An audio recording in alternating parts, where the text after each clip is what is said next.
By far one of the most terrifying creatures I would have to imagine in the Jurassic Park franchise.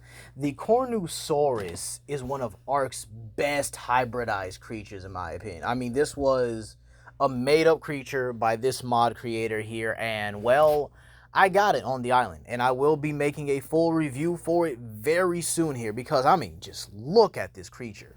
The fact that it's on Ascendant now just makes me happier than I could ever been. So with that being said here, let's talk about it. How would it fit in the Jurassic Park franchise? What would it be? How terrifying of a concept is this? So when it comes to hybrids here, we do have to, well, make them.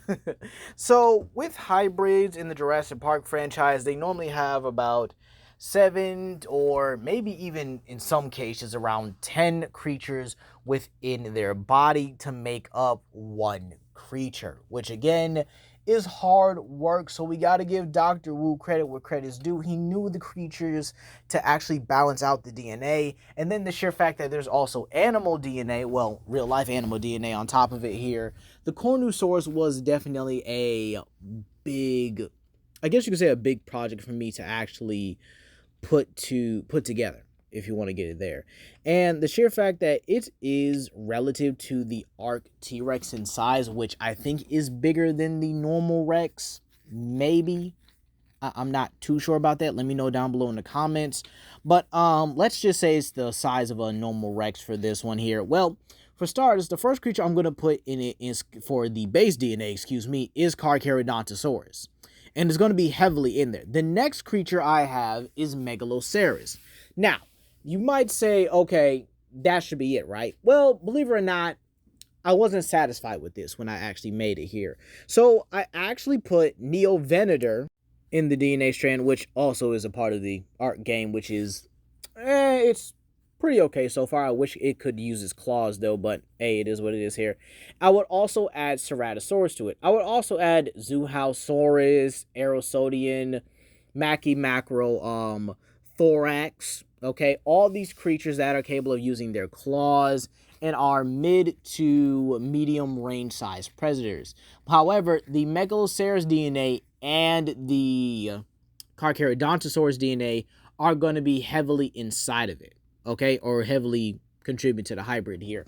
So with that being said, how would it actually fare in Jurassic World? Well, believe it or not, this would actually come out before the Indominus Rex here, because I think it would have already been a complete hybrid. I mean, well, the Indominus Rex would probably still be in its more of its weaponizing phase. Meanwhile, the Cornusaurus would actually be introduced as a natural creature. And this creature would basically butcher anything it comes across here. It has the sensitivity of a deer with the aggression of a apex predator, which is not a good thing in like any means here. Like deers will run away from a twig snapping in the distance here and be stuck in headlights like the car ain't gonna hurt them or nothing. And so imagine you have that kind of sensitivity and that kind of attitude with the Cornusaurus, which is how I think it should handle itself in Arc here, but it is what it is. However they make the creatures, however they make the creature. The only thing we do care about now is that if the creature is actually useful. So with that being said here, how would this carnivore handle itself amongst other creatures? Well, believe it or not, this is going to be the demon of the park. The demon of the jungles of Isla Nublar or Isla Sorna, depending on where they make it. This creature would outdo the Indominus Rex, okay, in terms of its fear factor.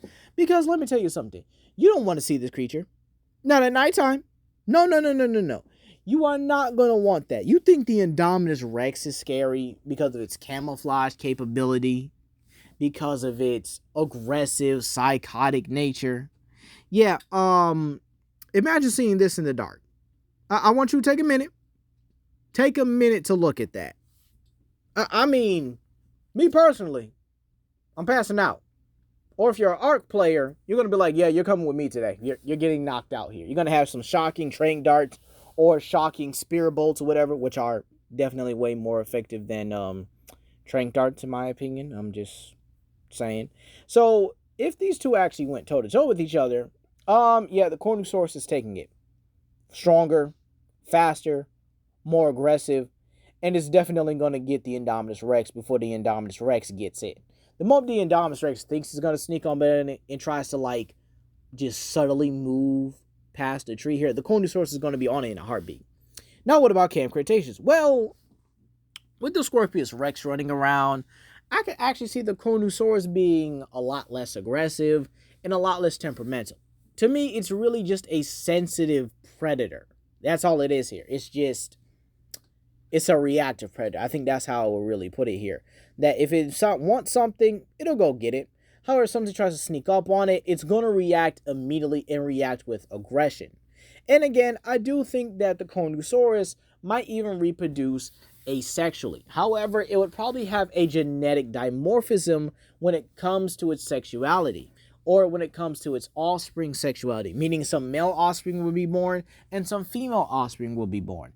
It's very possible that it could also give live birth, which gives it an advantage over other creatures. Now, again, I think this reproductive measure or this reproductive contribution would come from the deer aspect here.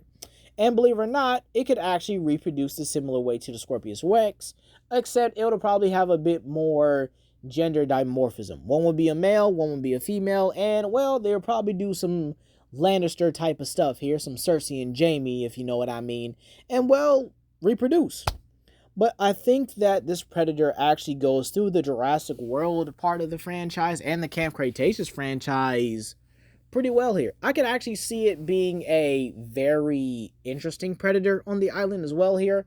I don't think it would really attack Tyrannosauruses or any of the other large carnivores on the island unless they get too close into its territory. And if they try to fight it, well, they're getting gored, lifted, and then thrown at the same time. Because again, a deer's neck muscles are incredibly strong, and now add the sheer fact that it's also a Carcharodontosaurus's neck muscle, a Neovenators, and any other creature we contribute to this DNA with inside of it. This thing would probably have the ramming power of a Triceratops or the ramming power of a Tyrannosaurus Rex, along with that of the neck muscles of a deer.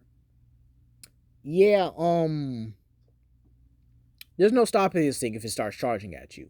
Now, what would it hunt? Well, believe it or not, considering Carcharodontosaurus is morely focused on probably larger prey as well, such as things like, whatchamacallit, I'm trying to think. Sauropods, and maybe the Hadrosaurus as well, more so than the Spinosaurus, who's morely a piscivore and probably prey on things like Onchopriestus and everything. Yeah, I think it would actually live a pretty good life on Isla Nublar, and would actually be a priority target come Fallen Kingdom. Yeah, they're immediately going to get that Cornusaurus immediately. And, if it does have offspring, they're going to take the offspring as well here and probably keep them together, not knowing how they would react. It's very possible, and I think this would be interesting if it, like, produces milk for its offspring. I mean, it would be weird, but again, this is a very weird creature on its own, so it kind of is what it is when it comes to this creature. But again, it's not that bad. I do think this creature would definitely have a very weird and unique way of reproduction and raising its young, but it would actually have a way to make sense in the Jurassic Park franchise. But what about Dominion, the final installment, right? Well, believe it or not, I definitely could see the Cornusaurus being in Biosyn's Valley immediately. There is no way they're letting that thing run rampant around the world and stuff here. But again, I'm pretty sure that if someone wants to, they're probably going to release the creature. Like, I'm pretty sure the creature will probably find its way out of Biosyn's Valley eventually and just start, well, spreading itself across the entire world here. And in all honesty, I think this creature will live a pretty peaceful life in Biosyn's Valley. It's probably not going to really bump into Zeb if Zeb is alive, and definitely not mess with the Therizinosaurus. Also, you have the Tyrannosauruses, Buck, Doe, probably juniors there as well, probably fully grown. There's Rexy as well. Any of the smaller predators would definitely leave it alone, if not just flat out flee from the sheer sight of this creature. It'll hunt whatever it wants, and it'll, well, probably live its life out peacefully. definitely reproducing as well here if they do have more genetic versions of it. And believe it or not, I could probably see Biosyn introducing a female variant of this creature if the whole, asexual reproduction thing is just not a thing for this creature. Because imagine reproducing these creatures and then selling them as well. They could probably make bank off this creature as a very rare species. And again, it's a hybrid. Who's not going to want it? Like, imagine auctioning this creature, and believe it or not, maybe it can be domesticated at a very young age, considering people do have pet deers. But then again, the carnivore aspect can come out at any time, so it may not be the best idea. But overall here, I do think this creature in the franchise would be horrifying. Like, this thing would definitely have Darius and the rest of the kids crapping their pants. And again, this thing is so unpredictable that it might even just flat out attack some of the creatures, or maybe go out of its way to be one of the few things to help Rexy beat the Indominus Rex, and then it'll just leave. We don't know how the mood swings of this creature would be here, but overall, this creature is definitely a terrifying concept to add into Jurassic World. But that's going to be all for today, you guys. Please comment down below, like and subscribe and share with your friends. And be sure to stick around to the end to find out what the next video is going to be. Peace. Come on, Decepticon punk!